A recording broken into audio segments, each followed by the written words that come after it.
What is up, everyone? Welcome back to Miles TV, where we're doing another review on MythCraft, the podcast.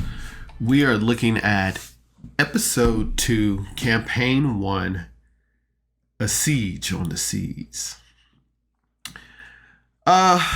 It's going to be another short episode. I'm trying to do something different with combat instead of doing play-by-play. If you want to hear play-by-play, go listen to the episode. This is supposed to be a short, sweet review, little cut to the chase here. But diving right into it, Kyle does a really good recap. I love really good recaps because these shows come out weekly. You be forgetting stuff. Sometimes you don't understand stuff and it gets reworded in a different way. So Kyle does a really good recap of what's going on. The team is going to Jehozarin to help a mining team build tunnels or safety tunnels for like the upcoming war. We learn about MythCraft combat system in this episode. I really wish, it's just a little, not a gripe, but just kind of like I hope in the future. I have more people online. I play D&D more online nowadays than in person. I have a couple of friends that I could play D&D with, and I get a group every now and again, do a couple of one-shots, blah, blah, blah. But man, I use Roll20 the most to play D&D online. And I really wish, I can't wait. I will say this. I can't wait until MythCraft is on Roll20 or completely, I don't want to say online, but completely like in a system that I can just like plug players into and ready to go, integrated system. Because listening to this as a DM, as a player, as somebody who loves tabletop games, it's like, man, I just really want to play this system with somebody. I really want to experience this with somebody.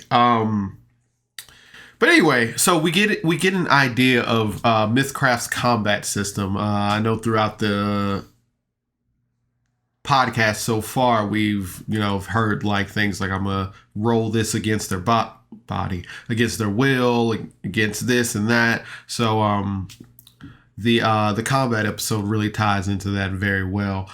I'm going to try to hit the highlights of the combat instead of going turn order through turn order. But we start off, everybody's rolling initiative from the last episode. That's when Kyle ended the episode asking for initiative. People throw out their initiatives. We find out the class that Lucian is, he can buff people's initiative. He gave Kiris a D4 to her initiative, which is real cool. Hildegard is up first. She's the first person to see somebody in the water, kind of, sort of. The pirates are coming on. She pulls out a sling and she does. Nathan does really good at using the environment, figuring out things. He does the big brain plays and he's just too smart for his own good. But he keeps track of stuff that's going on. I mean, he is a DM too. So he's real good at that. Everyone kind of moves into position. You got the enemies like coming to the ship, and then everybody's kind of waiting on the ship to see what they're gonna do. We learn about we kind of learn about the condition shaken. You get a -2 to your stats. Lucian charms somebody. We find out that Kiris can transform. It's not her final form. But she transformed into like a scarier creature, more fiend-like.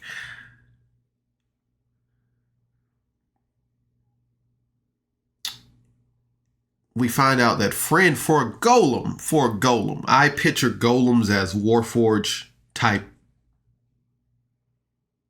things. His AR armor rating is only a 10, which I don't know if that's amazing or decent or anything, but it seems pretty low. And as a golem, I wanted him to be a little bit more tankier. Hildegard, we find out also that Hildegard can transform. Hildegard turns into this cat-like creature and jumps over the side of the boat and puts their claws into the side of the boat and is hanging off the side of the boat at this point. Combat goes on. They battle back and forth. And 10-year-old Thistle gets the first kill.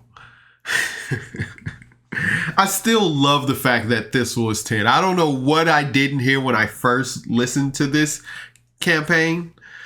It didn't register to me that Thistle is 10 years old. And maybe I'm about to say Kleppen. Yeah, maybe Kleppen years. That's different. Maybe she's like 20. But to me, it's like she wanted. I mean, adventuring was a lot bigger thing. Anyway, we're not going to get into that. She's 10. She's the number of friends AR rating. Anyway, so Thistle gets the first kill. One cool effect that Tanner did is when Friend's taking damage, he's crumbling because he's a golem. So his vines are getting looser and his rocks are like crumbling off of him. I thought that was a pretty cool effect. I love when players have things like that prepared of like, when I die or when I take damage or when they're charmed, it looks like this. When they have what their character effects look like prepared instead of just leaving it up to the DM.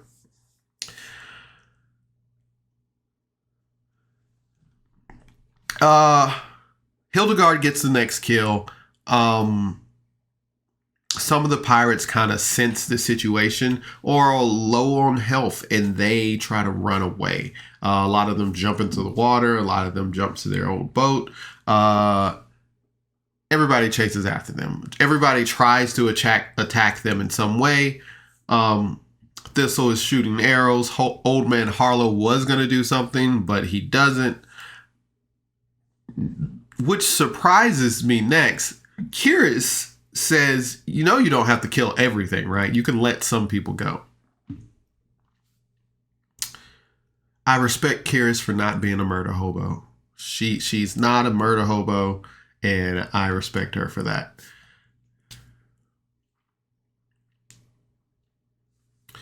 Friend ends up trying, I thought this was a cool effect too. Friend ends up trying to put himself back together. He's picking up all the crumbling pieces and putting them back together. And the vines are like re-gripping the pieces. And he casts a spell. I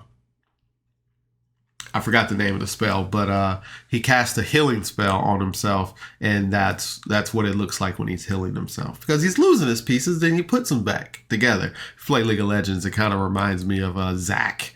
When he takes damage, he loses a blob. But anyway, they end up killing all the pirates. They're like, no, you can't leave. You started this. We need to level up. So they end up killing all the pirates. Thistle kills 2 people. Hildegard kills somebody. And there is the aftermath of the battle. And Hildegard is playing in one of the, like, their claws are covered in blood. And Hildegard is painting in the blood of her victims. And Kyrus looks over at Lucian, and Lucian looks at Kyrus, and Kyrus is like, you gotta handle that. You invited these people, which actually Kyrus invited these people. But she tells Lucian to, like, go handle that. So Lucian goes over and talks to Hildegard and is like, hey, what's going on? And they're kind of like in their own space listening to Lucian, but seems like they're distracted. And we learned about this cave that Hildegard has experienced or lived in, something like that. And she's painting signs or something she saw in the cave. And we're not really quite sure what it is. But Lucian's like, all right, well, if you see any more caves or anything like that, don't go in without anybody else. Hildegard's like, yeah, okay. I can make you that promise. I don't know where I'm going to see caves, but I could do that. Fred and Harlow end up just laying down on the ship. It's like old man Harlow's like, oh, my back. And Fred's like, well, if he's healing that way, I need to heal. So Fred lays down and they just lay down on the ship to kind of like recover from the battle. I thought that was cute.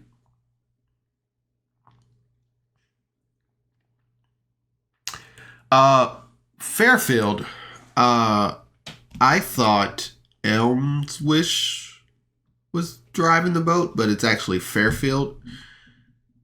He starts talking to Thistle, and Thistle's like, oh, this is the first time I've like been in battle, let alone kill somebody. And Fairfield's like, oh my God, I'm with a whole bunch of noobs. So he's like, hey, well, you know, if you need some more arrows, let me know. You're pretty good with the bow. Looks like you got some natural talent. Just, you know, be careful. Don't use your axe, your wood-cutting axe, to do battle. And that's where the episode ends. They're still on the boat. They're heading to Jehozarin to help the mining team to make safe tunnels, safety tunnels or escape tunnels, something like that. And I can't wait to see how much,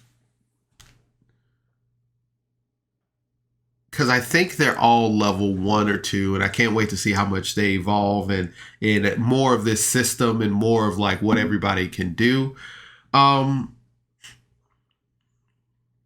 So yeah, I'm excited. I love battle. I mean, I'm not a battle junkie. I like role play a lot. I like lore. Battle is up there too. So this was a very fun episode to me. I had a lot of fun listening to this episode.